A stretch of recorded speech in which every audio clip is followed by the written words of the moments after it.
Hey dolls. Okay, so this is a little bit different, obviously. Different angle, my face isn't done, etc. But guess what? This is the reality of most days in my life recently.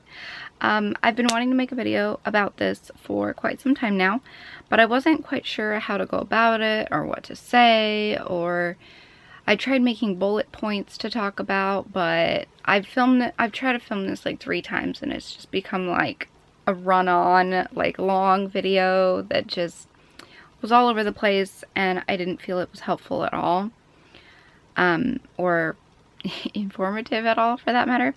But anyway, I recently watched the Dolan twins video that they did with Shane about how instead of posting weekly or whatever, they want to post a little bit more irregular and take time for their mental health and things like that. And because I didn't know this until I woke up earlier, but it is World Mental Health Day, and I just figured that this would be the perfect day to post this. Because I haven't posted in a while, for one. But number 2 is I have been going through it, you guys. And before I get into anything, this is not a pity party. I am not gonna sit here and say, oh, poor me, poor me, poor me. No, I'm not trying to get attention. I'm not trying to get you guys to feel bad for me. No. The point behind this video is because mental health is not discussed on social media as often as it should be. If someone is struggling with something, they shouldn't be scared to talk about it online. They shouldn't, you know, live in fear of, oh my gosh, other people are gonna judge me, or, oh, I don't want to be a problem to other people, or I don't want to get other people's mood down when they watch me, and things like that. And for me, that's exactly where I've been struggling. I feel the need that I need to constantly post on my social media, and that it needs to always remain positive. But that's not reality for me, especially this year. This year has thrown so many curveballs at me, and I'm not going to get into like the little nitty-gritty details of everything and like why I feel this way and things. But it's been really hard for me, so it's hard to get on there and throw on a happy face maybe when I'm really truly like genuinely just lost and upset and going through it. I get comments, this is kind of what they said on the Dolan twins video, is that they get comments from people saying that the twins videos always brighten their day and it got them out of a dark place and things like that. And that's what my videos have always done for people. That's why I've always kept it so positive and upbeat and happy, because I want to be that escape for people.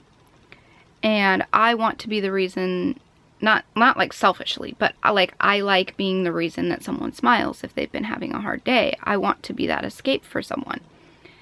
And for me to not post positive content, or for me to just not post in general, to take time for myself, it makes me feel like I am letting those people down. And that is like the same thing that the twins said in the video that they just did, is when they don't meet those standards, they feel like they're, you know, worthless. And that's kind of where I'm at. I feel like I just constantly need to post, but at the same time, it's like I know I need to take a break for my mental health. And it was a few months ago, actually. It was in July. I had taken a whole weekend to myself, Friday through Monday. I rented a motel, just like in the area, or hotel, whatever you want to call it. Hotel, motel. I rented it just for myself. I detached from my phone, I shut off my internet, shut off all of my notifications, and I just unplugged for a weekend. And while it helped me clear my mind in the moment, it wasn't something that permanently, you know, it wasn't life-changing. It was just kind of like in the moment, this is nice to relax. You know, be away from all the daily stresses at home and things like that. And I really recommend that you guys do something similar to that. Just take time for yourself, unless it is not healthy for you to be by yourself. Some people, for me personally, I have, you know, told my mom and Alan's my fiance, in case you didn't know, my mom and my fiance and just various close friends and family, that I haven't wanted to go like to a therapist, because my therapy for myself, what makes me feel better, is being left alone. And a lot of people, that's not the same. A lot of people need to seek help. And so I'm not saying like, oh, take time to yourself, reflect on yourself. Yes, but at the same time, if you don't trust yourself to be alone, and if your mental state is that severe that, you know, you are thinking possible suicidal thoughts and things like that, definitely seek help, professional help preferably. But, yeah, I will go ahead and post. I think there's like links and phone numbers to hotlines for mental health and things like that. I will post what I can in the description box. I've never sought one of those out.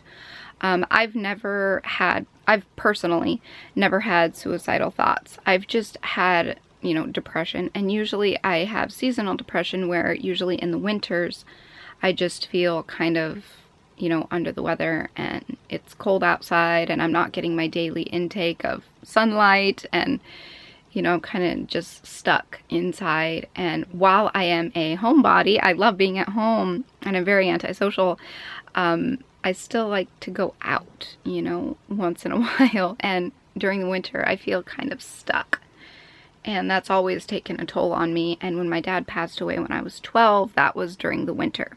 So I think that's kind of, I'm associating it with that and creating this like emotional connection between winter and his death. And I've just been, you know, I don't know if that's necessarily it, or like I said, it's just I don't get enough sunlight or what it is. But yeah, I've been struggling a lot. I have not dealt with seasonal depression this year. I've dealt with like all year depression this year. It started around February and I don't even know what caused it. Like I don't even know what ignited it, but it's been really hard. I've been struggling with a lot of things personally, and my mental health is probably at one of the worst points it's ever been. And I've been through some things. Like I said, my dad passed away when I was 12, and my mom had cancer years ago, if you guys have been following me for a while. But for whatever reason, it's like those things that I went through were involving other people. So it was just, you know, like a coping thing. Like it was grieving and coping and stuff like that. But all of this that's happening this year has to do with me and my issues and my self-improvement and development. And it's been a hard pill to swallow because I have to take time and reflect and just like, you know, do self-discovery and lifestyle changes and all this stuff. It's been a lot, and I feel a lot of pressure. If you guys don't know, I do still live at home with my mom, and I get teased about this all the time, like, oh my god, you're almost 30 years old and you still live with your mother. Yes, I do. And honestly, I have chosen this path. I could very well just, you know, up and leave and go start my own house and family and everything with my fiance, but he is understanding and he respects my decisions to stay with my mom for a little bit longer because I am pretty much her caregiver. She's gone through a lot of health issues in the past recent years, pretty much almost her whole life, honestly, if we're being real. But yeah, I've been staying home and I've been taking care of her because that is the path that I have chose for myself.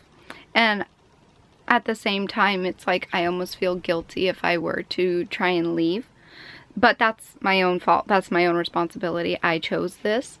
And I'm not like upset about it. Like I would still choose it. Definitely. You know, my mom is my rock, and especially since my dad died, it's like she doesn't really, no one else lives in this house. She doesn't really have anyone else to talk to with her problems and things. She was seeing a therapist for a while, but she likes just talking with family. And, you know, if I'm not here, it's kind of hard. But at the same time, it's like I feel pressure because I have my own personal things going on in my brain. And then when she comes to me with her issues and her problems, while I want her to confide in me and to talk to me and share that with me, it's also very overwhelming because then I'm taking on multiple people's problems and it becomes a lot, and it's really hard for me to kind of process it all. That's why it was really helpful when she was seeing a therapist. and we've talked about her going back or going to a different one. But yeah, I don't know. I just wanted to get on here and let you guys know that no matter what you're going through, you're not alone. And as hard as things may be, they will get better. Trust me, they will get better. I try to only film when I'm in a positive space, but lately it's feeling like it's obligatory and that like I have to film, like I have to get a video up because like it's a majority of my income, especially with sponsorships. I've been trying to keep my videos very professional, but hello, I'm doing something unprofessional here. But that's the thing is also with the Dolan Twins Shane video. Shane had said that you should never create a brand. You should never create yourself as a brand. You should always just stay true to who you are. And I lost sight of that, which is crazy because like literally my quote says, stay true, be you. And I lost sight of that for a while. And I'm trying to get back into, you know, being a little bit more personal and, you know, being myself while still remaining a little professional and taking on sponsorships and things. I don't know. I kind of miss the vlogging style that I used to do where I just didn't really care and I just shared everything with you guys. I stopped doing that and I kind of miss it, but I don't know. I don't know. It's all crazy. I will be okay though. Don't worry about me. I just wanted to come on here and let you guys know that it's okay to hit roadblocks. It's okay to be stuck in a rut. It's gonna feel like you can never get out of it. But trust me, you just gotta stay strong. Just like my quote, stay strong, stay true and be you. But staying strong doesn't necessarily mean hiding that you're going through something. Talk about it. Whether you have a social platform or you have a friend or family member, talk about it. Because that alone can really, really help. Anyway, I'm gonna go ahead and let you guys go. I hope this video wasn't too long. And it wasn't too rambly. I think I tried to get my point across this time, finally, for like the third or fourth time. But yeah, take some time for yourself and don't feel guilty about it. You know, your mental health comes before anything because your mental health is the foundation of everything. It is the foundation of your lifestyles, the foundation of your relationships. If you are not healthy mentally, you're not going to be healthy anywhere else. Anyway, with that being said, I'm gonna go ahead and go. I will talk to you all in my next video. I have a few like subscription box videos coming up soon, so I guess get excited for those if those interest you. And with that being said, I will talk to you later. So until then, do this with me, okay? So long. Stay strong, stay true, and be you. Through it all, try to be you. You know, find yourself and be that person. Okay, I'm gonna go. Bye.